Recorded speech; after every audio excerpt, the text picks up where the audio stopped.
Okay, so this is our third class, and I want to give a quick introduction before we get into the text for today. We started with the prologue, which is chapters 1 through 2, and that's basically a prose section of the book. So the book of Job is almost completely poetry. There's the first and second chapter in prose, and then the very end, which is like chapter 42, verses 7 through 17 are prose. And so there's these like prologue bookends on the poem. And so we're in the poem now. And last week, after the prologue, we read 3 through 15, and that 3 through 14, and that constitutes the first dialogue cycle. So Job and his friends Eliphaz, Bildad, and Zophar are having a conversation. And now we're in the second dialogue cycle. That's today. There's 3 of these dialogue cycles between Job and his friends, and we're in the middle one. This one today is a little more clear to me. I think it's kind of, as a whole, it kind of makes sense what's going on. Job's friends more or less have the same argument throughout this part. Now, Job kind of goes back and forth between exclaiming his despair, but also arguing, whereas his friends are kind of going with this almost single-minded discussion of what's going on. So we'll get into that. But if you've got your Bible in front of you, let's go to chapter 15. So last time I kind of jumped around, but I'm going to walk through chapter 15 through 21 today. We'll read a section of every chapter except 17. And the only reason I'm not going to read 17 is because it constitutes one longer speech by Job with chapter 16. So Eliphaz is the first to speak. And he, in chapter 15, let's look at verses 1 through 6. So then Eliphaz the Temanite answered, "Should the wise answer with windy knowledge and fill themselves with the east wind? Should they argue in unprofitable talk or in words which they can do no good? But you are doing away with the fear of God and hindering meditation before God. For your iniquity teaches your mouth, and you choose the tongue of the crafty. Your own mouth condemns you, and not I. Your own lips testify against you." What's going on in this section is kind of the same thing that was happening in this first dialogue cycle, and that's that Job's friends are coming from this kind of wisdom tradition, and that is ultimately founded on the fear of God or wisdom of God. Fear can be, defined in a number of ways, but respect, awe, admiration are ways to think about that. And so Eliphaz in verse 4 kind of hits a nail on the head for Job's friends' problems with Job. But you are doing away with the fear of God and hindering meditation before God. For this time period, the larger wisdom tradition, and you can think of Proverbs, Ecclesiastes, parts of Psalm as the wisdom tradition. That belief is that the central thing to life, the thing that makes life make sense, that makes life worth living, that gives meaning, is the fear of God, is the knowledge of God, the respect of God. And so Eliphaz just kind of comes out right away and says, you're completely against the tradition. This is important to lift up for a number of reasons, but I think one of the main ones is now we have Job's friends kind of engaging with him in the first cycle in a way that kind of bounces back and forth as we're compassionate toward your circumstances, but we're also kind of upset that you're attacking wisdom. Here, it seems they're much more just taking a stance of, they're essentially just defending wisdom now. Their concerns over Job have kind of gone by and by. I would say largely it's really hard to pick any part in here where it seems like the friends are coming from a place of compassion. I could point to that in the first dialogue cycle, but the second one, it doesn't really seem so. I will note, though, that one of the commentators I read, Edward Greenstein, whose translation I'm reading through, in addition to a couple other ones, he does say that he reads Eliphaz as coming from a place of concern. it's misguided concern, but he thinks he's concerned about Job's long-term well-being in relationship to God. And so that's another thing to think about as we go through this. Are the friends coming from a strictly argumentative point and they're just trying to defend the tradition they know? Or are they coming from this place, it might be misguided, but they are coming out of a place of concern? And then let's jump to verse 14. Hey, Lee Barks, would you read 14 through 22?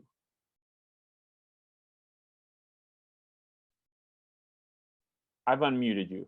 Thank you. Sure. What is man that he could be pure, or one born of woman that he could be righteous?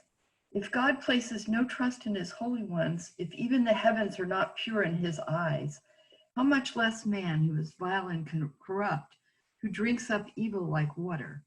Listen to me and I will explain to you. Let me tell you what I have seen, what wise men have declared, hiding nothing received from their fathers, to whom alone the land was given when no alien passed among them. All his days the wicked man suffers torment, the ruthless through all the years stored up for him. Terrifying sounds fill his ears. When all seems well, marauders attack him. He despairs of escaping the darkness. He is marked for the sword.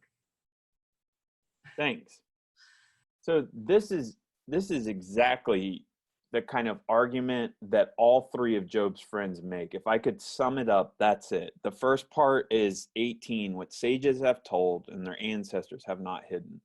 This is something that's been known for a long time, and this is the overriding wisdom that we adhere to and that Job is going against. And what is that wisdom? Verse 20, the wicked writhe in pain all their days through all the years that are laid up for the ruthless. Terrifying sounds are in their ears, and prosperity, the destroyer, will come upon them. Basically, that the wicked are punished by God. And this isn't some in the afterlife punishment. This is in the here and now, and life as it is, the wicked will be punished. And so that's essentially the argument we're going to see in chapters 15, 18, and 20 with Job's friends. They're saying the wicked are punished, and this is a wisdom that has long been held and that we adhere to, and that we're going to defend against your cries against God. So with that, we go into chapter 16, and this is Job, and Job's essentially saying in this chapter, I'm innocent. Y'all are wrong. And so let's look at verses 11 through 14 first. God gives me up to the ungodly and casts me into the hands of the wicked. I was at ease, and he broke me in two. He seized me by the neck and dashed me to pieces. He set me up as his target. His archers surrounded me. He slashes open my kidneys and shows no mercies. He pours out my gall on the ground. He bursts upon me again and again. He rushes at me like a warrior. So Job, right off the bat, is doing one thing. He's saying, yes, God is attacking me, but it's not for the reason y'all think. Y'all think I've done some evil, I've done some wrong. And Job is still continuing that he is innocent, but he's saying it is God that attacks me. So there is an agreement there. If you look at verses 18 through 22, O earth, do not cover my blood. Let my outcry find no resting place. Even now, in fact, my witness is in heaven. He that vouches for me is on high. My friends scorn me. My eyes pour out tears to God, that he would maintain the right of a mortal with God as one does for a neighbor. For when a few years have come, I shall go the way from which I shall not return. So again, Job is claiming his innocence. And then in verse 19, he does this thing that we saw in chapter 9, verse 33, when he cries out for a mediator. And here he's crying out for a witness in heaven. We'll see this again in 1925 with that famous line, I know that my Redeemer lives. What's going on here is Job's returning to this legal metaphor, and he's basically saying, I need to present my case to God, but I need someone to kind of serve as a mediator. The NRSV translates this, the mediator in 933 as umpire. There's a lot of different translations. But the point being is that and this is really important to think through, Job is arguing his case before God at the same time that he's claiming that God attacked him. And so what's going on here is Job is wrestling with this idea that he thinks God has unjustly attacked him, and yet he thinks he has some case before God. So I think a way to sum this up is that Job is questioning why God has done this to him, but ultimately he believes, you could say he hopes, that God is just, that God will hear his case and God will declare him right. Does that make sense? This kind of, there's a tension there, right? Job is essentially screaming at God, saying, "You've done this to me," but at the same time, he's continuing this sense of hope that God is ultimately just. And I bring that up because that's such a key point to what we're going through now, but it's also really important to think through in the context of Job. If you remember when I started this class, I said, I think one of the biggest things here to sum up Job is that Job isn't a book of answers, but rather a book that wrestles with God, that questions God. And in that questioning is faithfulness. And I think what's going on here is that Job is experiencing the unfathomability of God, that he can't fully know God. But ultimately, in his heart of hearts, he trusts that God is just, that God isn't evil, that God just doesn't attack people. And so what's going on through the book is there's this tension between feeling attacked and yet having hope that God will save him, that God is just. Does that make sense? Yeah? Okay. It's so hard to read y'all on Zoom. So that's chapter 16. And then we go into 17. I'm not going to read from this chapter, but this is a continuation of Job. And it essentially is a sort of prayer. He's more or less addressing God in this. So chapter 18 comes to Bildad. And Bildad doesn't say anything really new here. He's kind of rehashing what Eliphaz said. That is, the wicked are punished. Let's look at 5 through 11. Erin, would you read 5 through 11 and then 18 through 21? 5 through 11 and then 18 through 21, you said? Yes, please. All right. The lamp of the wicked is snuffed out. The flame of his fire stops burning. The light in his tent becomes dark. The lamp beside him goes out. The vigor of his step is weakened. His own schemes throw him down. His feet thrust him into a net, and he wanders into its mesh. A trap seizes him by the heel. A snare holds him fast. A noose is hidden for him on the ground. A trap lies in his path. Terrors startle him on every side and dog his every step. He is driven from light into darkness and is banished from the world. He has no offspring or descendants among his people, no survivor where once he lived.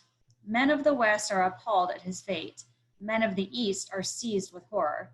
Surely such is the dwelling of an evil man. Such is the place of one who knows not God. So there again, just a reiteration of what Eliphaz was saying, basically. Thanks, Erin. That is, the wicked are punished. They're punished because they don't trust in God. They don't believe in God. They don't have that fear of God. And so Bildad's almost laying it out like this is natural law. If the wicked, if people are wicked, then they are going to face consequences. That's what that first section is. You know, a trap seizes them by the heel, a snare lays hold of them, a rope is hid for them in the ground. It's almost like the natural world is set up by God to punish those that are wicked. So 19 sees Job replying, and let's look at 1 through 7. Yes. Don't you think Bildad is really right in his face when he said he did not have any son or grandson, or he lost all his kids? Say that again. You broke up. Don't you think really in his face when he reminds him that he will have no son or grandson? Because of course that's what happened. I mean, that really is a personal attack. Yeah, so that's exactly right. And you see that, and I think it's in chapter 4, Eliphaz says, surely your kids receive their retribution or something, like, surely you deserve this. So yeah, I think you're right on there, and that's an important part to bring up, because sometimes when we read it, it can kind of flatten out, but they are being extremely aggressive in points. And that's a great example. Like I said last week, none of us would ever say to anyone that's just suffered the death of a child, well, you deserve this, or this is just. And that's what Job's friends are doing. And so I think that bite of that can't be looked over. Thanks. So 19, let's look at 1 through 7. Then Job answered, "How long will you torment me and break me in pieces with words? These 10 times you have cast reproach upon me. Are you not ashamed to wrong me? And even if it is true that I have erred, my error remains with me. If indeed you magnify yourselves against me and make my humiliation an argument against me, know then that God has put me in the wrong and closed his net around me. Even when I cry out violence, I am not answered. I call aloud, but there is no justice." So Job is saying here, it might look like I've done wrong to you from the outside. And then he says in verse 7, even when I cry out violence, I am not answered. I call aloud, but there is no justice. So there's this continued attempt for Job to declare his innocence in spite of the seeming facts that are building up against him. This is really important. If you've got your Bible, go to chapter 2, verse 3. This is the prologue's key point. The Lord said to Satan, or the accuser, "Have you considered my servant Job?" I'm in chapter 2, verse 3. "There is no one like him on earth, a blameless and upright man who fears God and turns away from evil." God is declaring Job innocent, blameless and upright. So that's something we know that no one else knows. And then listen to this. "He still persists in his integrity, although you incited me against him to destroy him for no reason." I think this is so pivotal, because God's, regardless of what we think of this kind of bargain that God has made with Satan, God is declaring Job innocent and saying he persists in his integrity. And so coming all the way to chapter 19, we see that Job is doing what? He's persisting in his integrity. He's saying, I am innocent, and I'm not going to give in to all your logic and reasoning. I'm not going to give in to what it seems like is happening to me. And that persistence of integrity is key here. And we'll see that throughout. If we didn't have the prologue and didn't know what was going on, it would be hard to make sense of this, of a lot of this, because we probably would be more likely, I would guess, to side with Job's friends, because we didn't know that. And we'd be like, well, no one's blameless and upright. But the prologue tells us that God himself declares that. And so that's another thing to think through as we move through this book, is that we as readers have knowledge that Job, Bildad, Zophar, and Eliphaz don't. We know that Job is declared innocent. And we also know this really weird thing that doesn't make sense and that troubles us, that God made a bargain with Satan. Essentially, this was just kind of pointless. And I think that's kind of what the prologue is pushing us toward, right? That suffering is pointless. There is no kind of rational explanation of it. And yet, in the face of that, we're not supposed to do what Job's friends are doing, which is retributive justice, right? If you do something bad, God's just going to send a lightning bolt on you. So it's speaking out against that, but it's also speaking out against hopelessness and despair. It's saying, no. Although the world can seem chaotic and pointless at times, there is a God, and that God is present. And we'll get into that more as we go through the book, but I want you to think about those two things as we go on. So, I almost skipped over the most famous line in Job. So let's go, let's look at 21 and 22 real quick. This is just Job kind of crying out in angst, not over his situation per se, but rather how his friends treat him. Have pity on me. Have pity on me, O you, my friends, for the hand of God has touched me. Why do you, like God, pursue me, never satisfied with my flesh? I'm really interested to hear, after I walk through this, or if you want to jump in now, where are Job's friends? Are they coming from a place of pastoral compassion? Are they coming from a place of anger at Job for seemingly being blasphemous? You know, where are they coming from? The line there, though, just hits like a knife. It's like poor Job is everything's gone to hell in a handbasket, and then his friends are just piling on him. So the most famous line, let's look at, I'm going to read verses, you know what? Bill Samford, would you read 21 through 29? And I'll unmute you. What's that? 21 verse 29? 21 through 29 of 19. Oh, 19. I'm sorry. Get back to 19. I was thinking 21. Okay, here we go. 19. 21 through, okay, here we go. Have pity on me, O you, my friends, for the hand of God has touched me. Why do you, like God, pursue me, never satisfied with my flesh? Oh, that my words were written down, that they were inscribed in a book, that with iron pen and with lead they are engraved on a rock forever. For I know my Redeemer lives, and that at the last he shall stand on the earth. And after my skin has been thus destroyed, then in my flesh I shall see God, whom I shall see on my side, and my eyes shall behold, and not another. My heart faints within me. If you say, how will we persecute him? And the root of the matter is found in him. Be afraid of the sword, for wrath brings the punishment of the sword, and so that you may know there is judgment. Thanks. So this is the most famous line.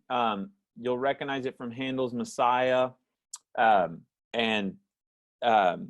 It's probably the line that sticks out the most from Job. There's obviously others, but just because, at least in the kind of Western world, and because of Handel's Messiah, it's become such a mainstay. And in Handel's Messiah, it's speaking more to Christ. Christ is this Redeemer. In the context of Job, though, in this specific passage, it's following more in line with this this legal language that there's some Redeemer to represent Job before God. That has been looked at in a Christian context for a long time. And I think what we're to do as Christians is to recognize that these two kind of views can coexist with each other. There's a word called polyphonic. It just means multiple voices. And I think when we read scripture, and Job obviously is polyphonic, right? There's all these different voices throughout, and we'll have Elihu and God later. But this Redeemer is something that the Christian tradition, by and large, has associated with Christ. That's not what's going on in Job, right? In Job, it's a legal representative for Job before God.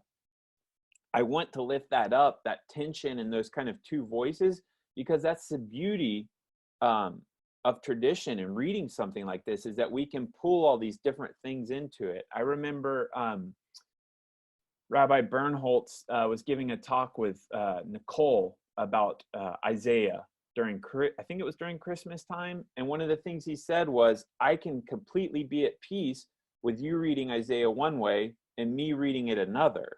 And I think that's kind of what we have here with the Redeemer, is there's beauty and depth in seeing Christ in this Redeemer, but also beauty and depth in seeing it in the way that it originally was in Job.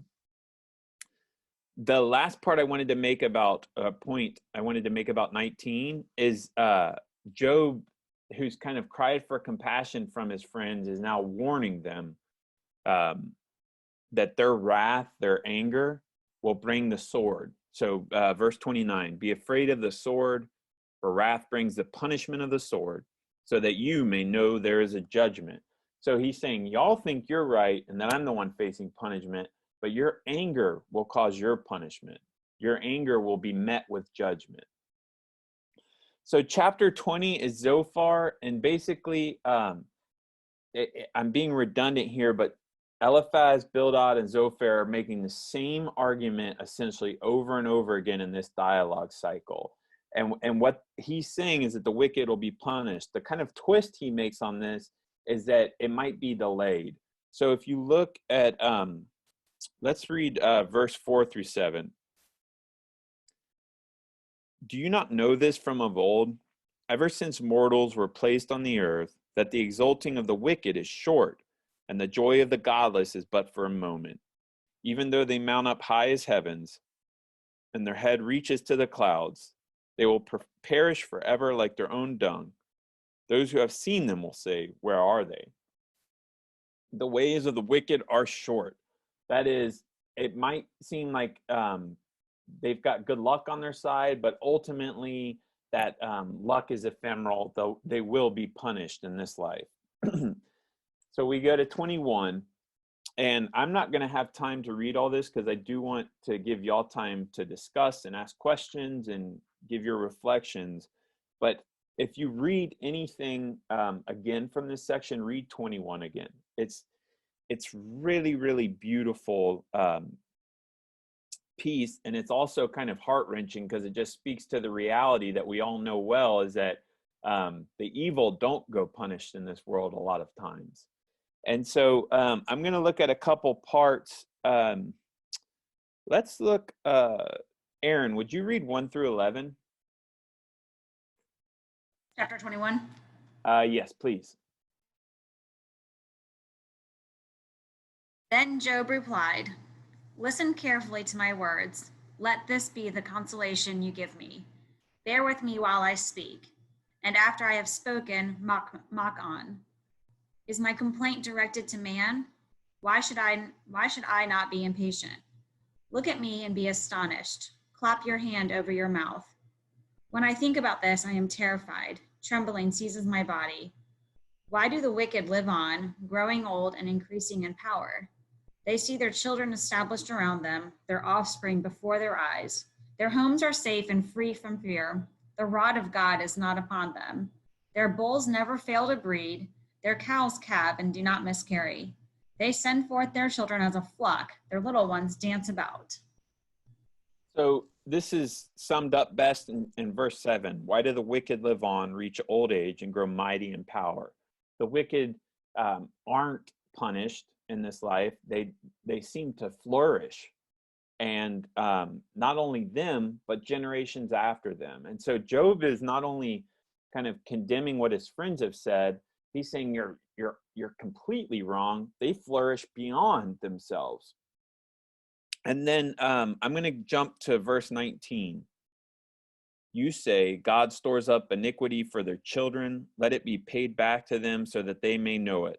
Let their own eyes see their destruction, and let them drink of the wrath of the Almighty. For what do they care for their household after them when the number of their months is cut off? Job's saying the wicked don't care what happens to their children. They're wicked. But even then, it seems their children flourish. 22. Will any teach God knowledge, seeing that he judges those that are on high? One dies in full prosperity, being wholly at ease and secure, his loins full of milk and the marrow of his bones moist. Another dies in bitterness of soul, never tasting of good. They lie down in the dust, and they lie down alike in the dust, and the worm covers them. Oh, I know your thoughts and your schemes to wrong me. For you say, where is the house of the prince? Where is the tent in which the wicked live? Have you not asked those who travel the roads, and do you not accept their testimony, that the wicked are spared in the day of calamity, and are rescued in the day of wrath? Who declares their way to their face, and who repays them for what they have done? When they are carried to the grave, a watch is kept over their tomb. The clods of the valley are sweet to them. Everyone will follow after, and those who went before are innumerable. Excuse me. How then will you comfort me with empty nothings? There is nothing left of your answers but falsehood. Job is turning the script on all of his friends have said, and he's also making a dig at them, because I said last time, this dialogue between Job's and his friend is largely a separation between explanation and experience. Job is speaking from his experience and making sense out of that, and his friends are speaking out of kind of a theological or religious explanation. They're trying to explain it according to the tradition. And so Job flips this on its head and says, you speak of wisdom, but have you not spoken to people around you, to the person right next to you? What worth is this ancient wisdom when you can just look around and see the wicked aren't punished? And so he ends with this kind of nail in the coffin and says, there is nothing left of your answers but falsehood. So this section is by and large a pretty straightforward section. Job is arguing his innocence and against what his friends are arguing, and that is that the wicked are punished. There's a couple of things that I thought about. These are some questions I'm kind of asking myself. You can see these in the notes and the questions there, but I just wanted to go through these real quick and then open it up for discussion. So some things I'm thinking about. How are we to take Job's friends? Are they antagonistic? Are they ultimately caring and coming from a place of kind of misguided compassion? Or are they more concerned with theological correctness? Are they simply trying to defend a tradition? The next question, what role do the different voices have? This is primarily a poetic dialogue, right? Besides the prologue and the epilogue, we don't have narrative. It's essentially just people speaking. So are we supposed to adhere to a single view throughout this? Are we supposed to kind of associate with Job? Or is the intent to push us and to kind of consider all of these different positions and drive us into a deeper place of faith, in the sense that we are being pushed ourselves in our own beliefs? One commentator I read, Carol Newsom, who teaches, I think she still teaches at Emory, was saying, as modern readers who are skeptical, we typically identify with Job, right? But the earliest readers of Job would much more have associated with his friends, and they would have found Job almost blasphemous. In fact, there's been histories of Jewish and Christian folks saying, well, this book is blasphemous in parts. And so what Carol Newsom was trying to say is that for the early reader, they are being pushed to come to Job's position, whereas modern readers are seeing it almost immediately from Job's position. So think about that. Think about, what are these different dialogues doing to you as a person of faith as you read through this? But the next question I had was the differing realities. Job's friends think God is punishing him, but that's not what is going on according to the prologue. How does our reading of the prologue affect how we take the entirety of the book versus how Job's friends and Job understand it? And what is that trying to tell us? I mentioned earlier, I think one of the things the prologue is doing is creating this almost nonsensical story, right? God and Satan make a pact. And it's doing that to lead us to a place where it's saying suffering evil doesn't make sense, right? Because the beginning doesn't make sense to us. And so how does that affect our reading versus if we were just one of Job's friends? Along with that, I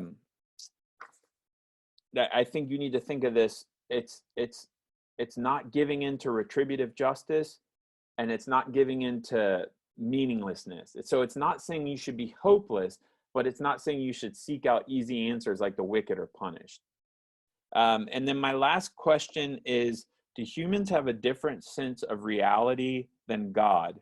Can we not fully know, make sense of God, this world? And if so, what does that call us to as people of faith? So those are just questions I had, things I'm thinking through, but let me open it up to you. What questions do you have? What reflections do you have? What popped up to you in this section? Raise your hand or unmute yourself, and Erin and I will keep an eagle eye out for you. John, could you unmute me?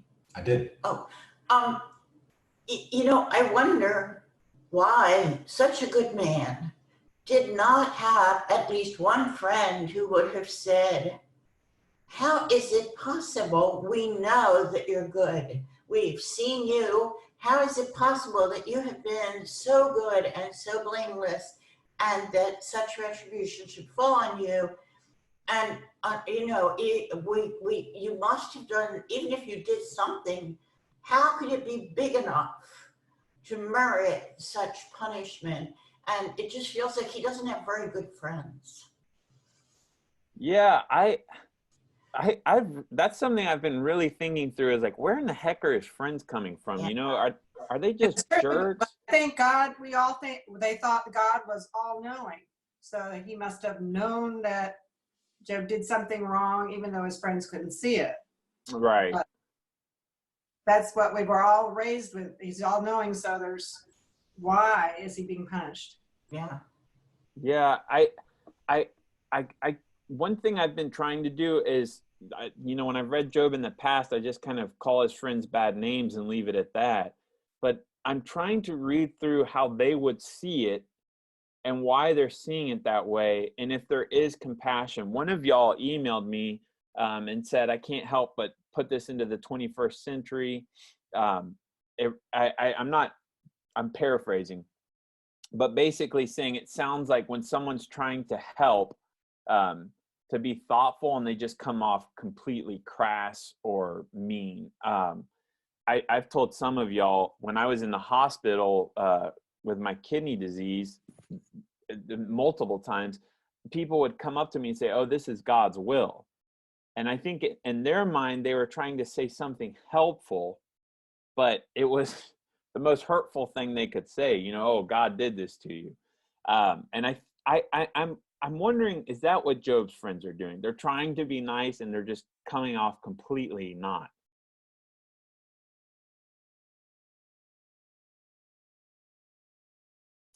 Well, when you're reading the Greenstein interpretation, you said that he interprets it as compassion and concern.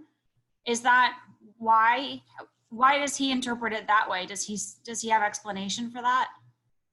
Yeah. So you're talking about that in the notes where I wrote that.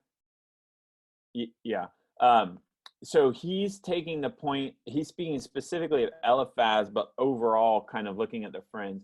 He's saying that basically they don't know the prologue, and so in their worldview and that time and day, the kind of overriding knowledge, the wisdom of that day was that God punishes those that are wicked. And so in their mind, they see that their friend has done something wicked and needs to repent. And so they're coming out of this sense of compassionate care for their friend's salvation. Essentially, you need to repent because you've done something wicked. There's no way you didn't do anything wicked. And he sees it as it's more a lack of their knowledge than them being mean. And that's kind of like what I was saying with that example, is like it's misguided compassion. I've been taking some sort of personal reflection. I like what was said about, well, where are their friends? You know, don't they have any friends?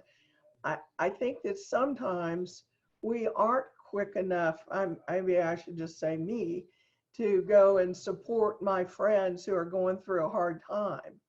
And instead you get these other folks, and Job is kind of left alone, not totally alone, because of course he's always got God. The other side thing that hit me is, you know, we may know a person and know they've got a good reputation and etc. And then the first time we hear something negative about them, we jump to the conclusion, no, I didn't really know them. They were really a bad person. So I think there's some things we can take away about how we adjust our own behavior and thinking so we don't become the friends. Yeah, I think that's a great point. I think about what would have happened if they kept their silence in the beginning. What would that look like, and how would the book have changed? Thanks. What other questions or reflections do y'all have from chapters 15 through 21? Yes. Will, this is Martin Miller. Hey, Martin. The first thing, and you've alluded to it a number of times, is when you look at this story, and I'd like to hear what other people think about it. it's set up actually. The first problem we have is God making a deal with Satan or the Hasatan. And I don't think that's what's happened at all. It's a story. It's actually written like a play where you have this dialogue. And it's designed to try and make us think about this stuff. We have to kind of forget about God would make a deal with somebody to see how it'd come out. That just doesn't make sense to me. But it makes sense if it's written as a plot line. For instance, you set this plot line up and write this story, and then take these friends, and it's doing what it's supposed to, because we're all wondering, where do these friends come from, and why aren't there any good friends that say, Job, I know you didn't do this. So it's doing what it was designed to do. It's allegorical in a lot of ways. I've heard this used to describe the book of Job, because people have a lot of trouble understanding why this, the actual prologue that sets up the arrangement with this guy or this adversary, that would this really be done? Probably not. That's just my reflection on it. But to set up a story, it's like waiting for Godot or one of those things. It reminds me of that in a way. Have these people that are talking to Job, and they're telling him, because they think that well, if you did something wrong, then you're getting punished for it currently. So I would be interested in what other people think about it. It looks to me like it's a plot line that's set up, and then you go through this story, and we're doing exactly what it's designed to do. We're looking at these friends wondering, what kind of friends are these? Would I do that? So I don't know what comments other people might have on that, but that's sort of my take on it. Yeah, I'll open it up for comment. I think you're right on. That's what I was trying to get at with that first class, when I kept reiterating this is a story. And as a story, it draws you into something and then forces you to think through the different angles. So I think you're right on there. Does anyone else want to add to that or throw anything in? Will. Okay, Bill, and then I see you, Mary Beth. Okay. Go ahead, Bill. To this issue of the friends, I have become very engaged with Robert Alter's translation of this. Find it very, very helpful, especially his introduction where he explains about, and if I may just briefly read Alter's translation about the friends' behavior in chapter 2. Job's 3 companions heard of all this harm that had come upon him, and they came each from his place. I infer they weren't neighbors, apparently. They are identified, I think, by area. And they agreed to meet to grieve with him and to comfort him. And they lifted up their eyes from afar and did not recognize him. And they lifted up their voices and wept, and they tossed dust in the air. And then he says, they sat on the ground 7 days and 7 nights, and none spoke a word to him, for they saw that the pain was very great. Now, taking that at face value, then you wonder, how do they come off the way they do? And I tend to be very judgmental of them, but the part of me that wants to have some compassion thinks, they sit there and think, now wait a minute, how can we explain this? How could such horrible calamity come? And we would all like the world to be predictable, right? If I do A, then B will follow. Right. And this flies in the face of that. So the little bit of compassion I can work up for them is they're frightened. If the world doesn't make sense, then how are we to manage it? You know, we wish Proverbs were right, that you do the right thing will follow. You do the wrong thing, consequences. And that, of course, is not true. And so, as I say, that's the little bit of compassion I can work up for them is I can, like in this pandemic, all this, who's to blame, where did it start? Or do we put our emphasis on being present, no matter who's to blame? Anyway, those are just some thoughts at the moment. Thanks, Bill. I think that that element of fear is a good one to bring to Job's friends and think through where they're speaking from.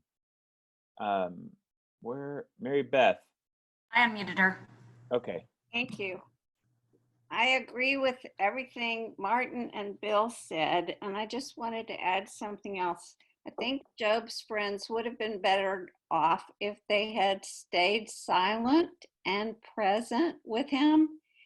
When they started talking is when they went astray. And it reminds me of Stephen ministry training. And also something I read by Henri Nouwen, The Wounded Healer, that sometimes the best thing you can do for someone who is in a lot of pain is to just be present.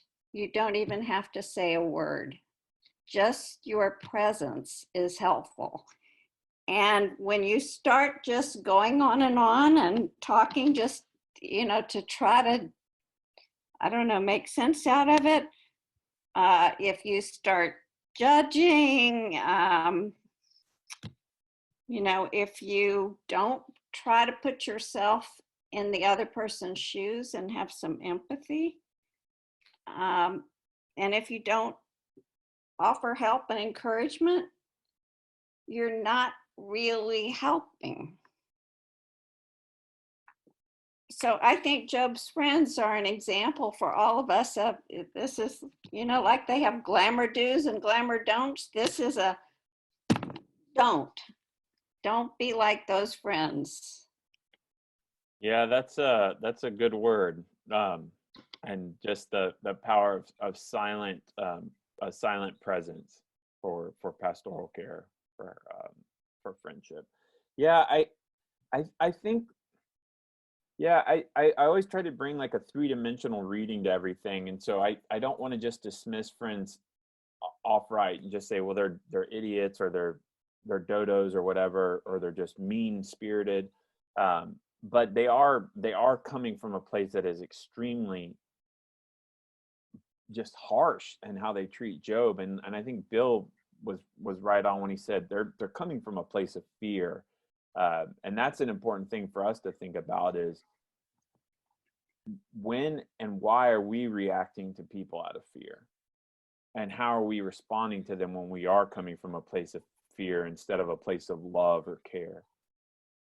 Thanks, Mary Beth.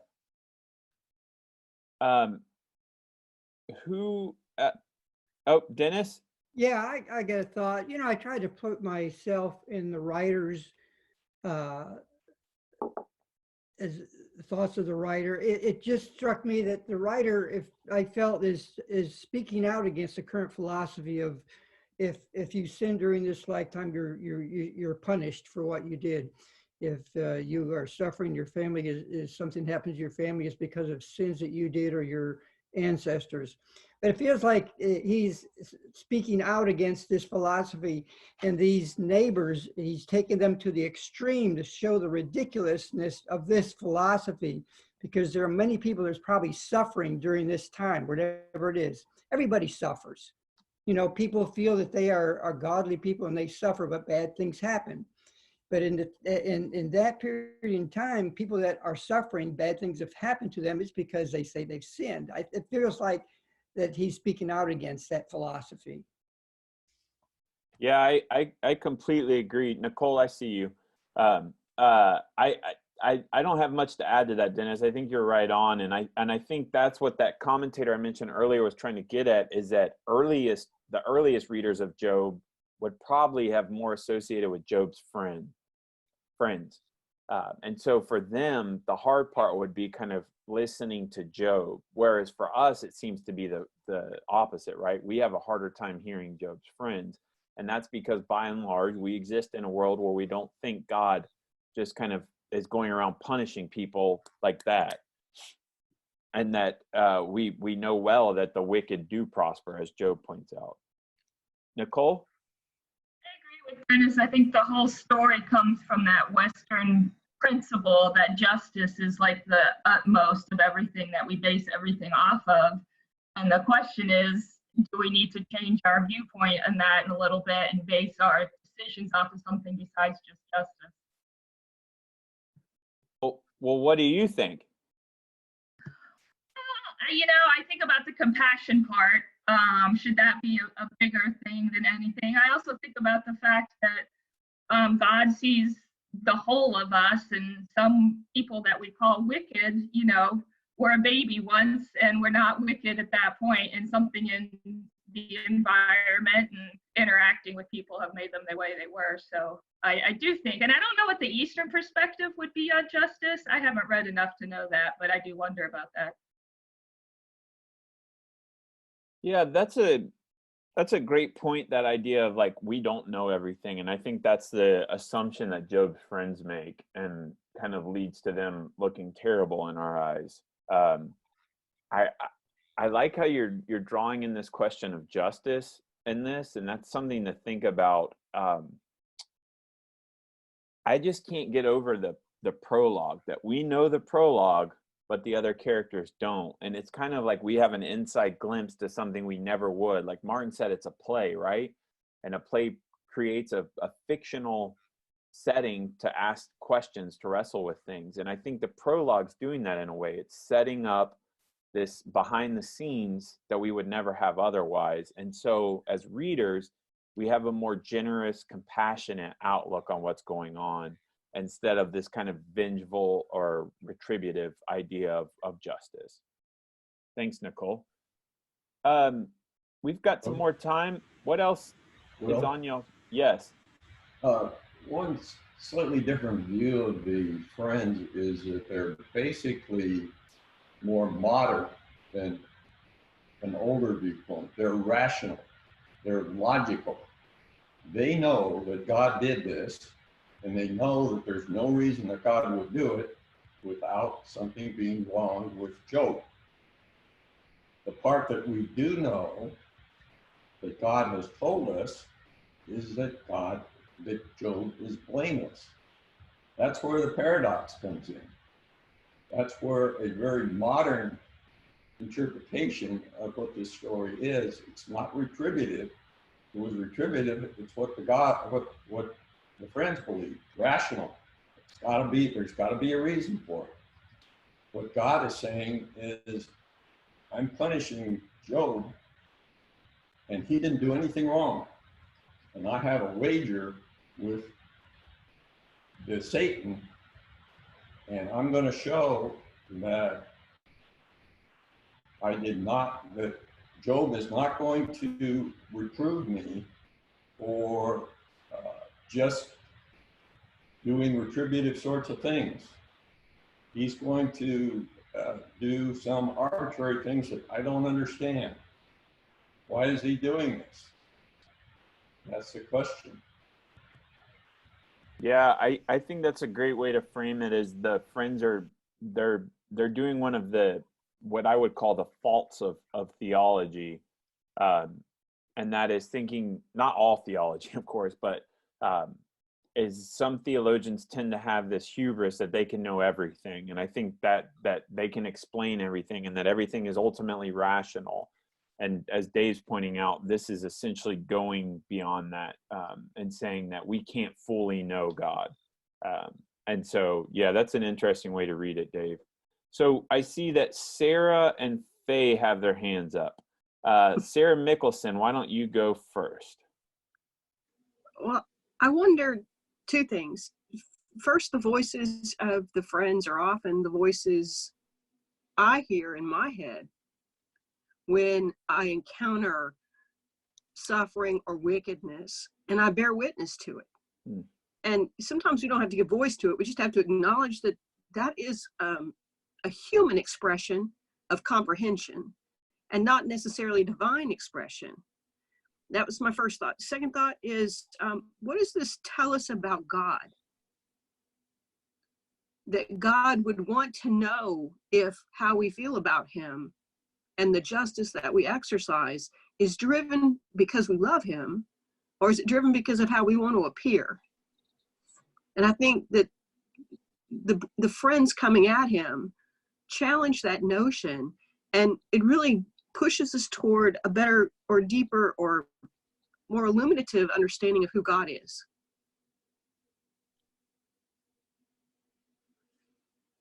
On you made me think of something. It's chapter 17, verse 5. I'll just read it. For profit he informs on friends, and his and his son's eyes waste away. That beginning of 17 is essentially accusing the friends of trying to please God. And so I think that kind of gets to your point is, are we trying to be in genuine relationship with God? Or are we essentially just trying to please this image of God that we have? I kind of want to hold off on answering what does this say about God, because I think it says a lot, but it's not until the 37th or 38th chapter that we hear from God.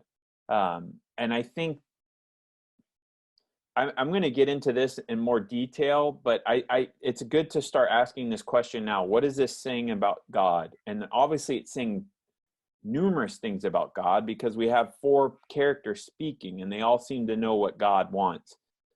Job less so, but Job's more consistent with his innocence. The friends are kind of speaking on God's behalf. So we'll get to God. I kind of want to hold off on that, but I think one of the things that God does, and we've kind of brought this up, is God upsets all the kind of belief structures that are there and yet doesn't give an answer. And I think that's kind of the answer that we're getting, is that we can't fully know God. But we'll talk about that more. That's a great thing to bring up. Thanks. Faye, I don't see you, but if you want to unmute yourself. Oh, go ahead. Oh, there you are. Somebody did it for me. Thank you. Maybe. Thanks, Erin. I know it's 11, so I'll be brief, but just sort of culminating some thoughts that you have brought up. Fear really struck me about the friends. So I think at some level, when we listen to somebody's horrific life they're living in pain, we're fearful that it will be us. I don't want that to happen to me. I don't want all my kids to die. I don't want a horrible disease. I don't want to have poverty. And so I think then they try to contain that fear by creating a formula or a theology or assumptions that if he had to have done something, and I'm going to make sure I don't do that. And therefore, that won't happen to me. It was a thought that I had, and I have a million other thoughts, but it is now 11:01. That's I'm glad you ended it there, because that was a point I wanted to make and I just skipped past it, was that reading Job should be thought of, at least this is how I'm reading it, as a spiritual experience. We're being challenged to kind of put ourselves in different people's shoes, the shoes of one that suffers, the shoes of these kind of armchair theologians. And we're being pushed in our own beliefs. We're being forced to ask questions, right? We are all asking, why in the heck would God make a deal with Satan? That doesn't make sense. And the point of the book isn't to say that's what happens in reality, but rather to ask questions about suffering and evil and where do they come from. And so I think as we go along, as we think about, like you're pointing out with fear, we're being forced to reconsider our own belief structures as well as our relationship to God and others. And that's why I say it's a spiritual experience. We are ultimately going to literally meet God towards the end of this. And so there's a German term, Bildungsroman, which is just kind of a story of someone like a coming to age book, someone kind of going through a journey, learning a lesson and reaching a point of understanding. And Carol Newsom, the professor of Hebrew and Old Testament I mentioned earlier, she says there's no kind of genre that Job fits in, but largely it's that. And what that does is it invites us on that journey. And so as we read through this, think about what Faye said and think about how this book is challenging you and drawing you closer to God, specifically through the act of asking questions. Because when you're confronted with someone like Faye brought up, our first thought is, gosh, this would be terrible for this to happen to me. And we might have compassion as well, but we do wonder, oh my gosh, this would be awful. Job is saying there's more to life than that kind of quick reaction of fear. what that is for us to determine and decide. But Job is forcing us in a way to have a deeper engagement with God, with reality, with suffering, with meaning. And hopefully that's going to lead us to a place where we are changed through our reading. Barbara, real quick, and then we'll close in prayer. Oh. Yeah, many years ago, I was in a Bible study where 3 people were asked to read the parts of the 3 friends. And then in addition to reading, to speak for that friend. And I said, I could not do this without thinking about Christ and saying, today, if I were that friend, would I not feel called upon to help? Would I not feel called upon to share wealth or to share cattle or to bring food or something? And that Christian influence, permeates how I read Job. And I know it's not right yet. It's not, the story is not there yet. And yet it fills me when I read this book that how it would be different if we read it with Christ in mind. Yeah, I mean, I think that's a perfectly good point. That's what I was trying to say. We hold these two things together, right? It's not you read one way or the other, but you can be capable of reading this book as Job as it was written thousands of years ago, and Job in the light of Christ and Christian teaching. I think that's a healthy thing to do. I mean, we are Christians, right? And so we are naturally going to see things through the prism or the lens of Christ. I think it gives us a deeper reading and seeing it in kind of multidimensional ways. I could keep talking, and I'm sure some of y'all could too, but I want to be mindful that we are past 11. So let me say a quick prayer. Gracious and holy God, we live in a world of questions, of misunderstandings, of fear, of disbelief, and of despair. We pray that amid all of this, we can be drawn closer to you, to have a hope that surpasses understanding, a hope that leads us forward despite what we face, a compassion that cares for those without asking questions or making assumptions, a love that transcends all. For we ask it all in your Son's name. Amen. Thank y'all so much. I'll send out a link for y'all. Well, y'all are all on here. I was going to say for y'all that are getting an email, but that doesn't make sense. Okay, thank y'all. Have a good day.